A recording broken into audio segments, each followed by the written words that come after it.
ఇప్పుడు పడ్డం ఏంటి? నన్ను చూసిన మొదటి రోజే పడిపోయాను.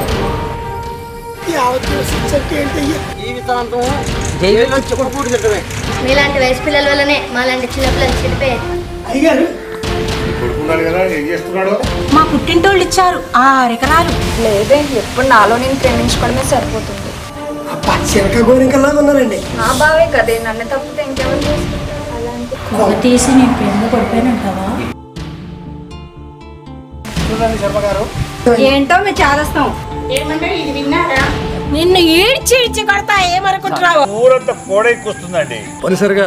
మీ అమ్మగారికి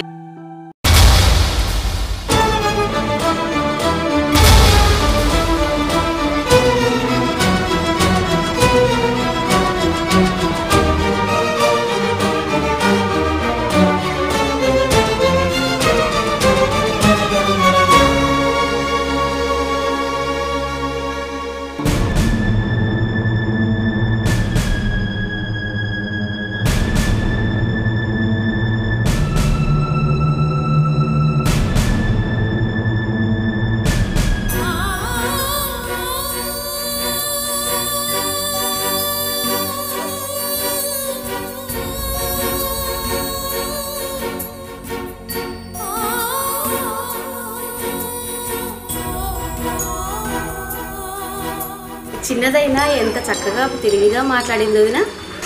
ఈ డబ్బులు ఇస్తే నీకెంత పచ్చినట్టు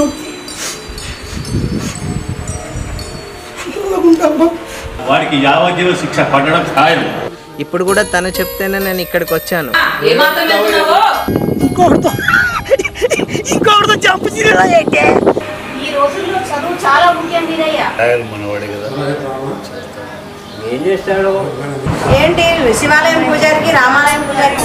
నీ కొడుకు నీ వంశాన్ని ఉద్ధరిస్తాడు అనుకుంటున్నావేమో, అది జరగదు పని. ఇద్దరు ప్రేమించుకొని ఎటో వెళ్ళిపోయారు. వాళ్ళ మేనత్త 6 ఎకరాల పొలం ఇస్తానని చెప్పి ఈ లప్ప చెప్పిందే మడిసి పెట్టుకో. తాట పట్టించాను. మీ బావ ఈశ్వర్ గారు ఎంత పని చేశాడో నీకు తెలుసా? బావ అంటే చాలా ఇష్టం. ఓం నమ శివాయ. పోయి బాతుకు పాడుగాను. 10 సంవత్సరాల నుంచి నిన్ను మాటలు తిట్టానే.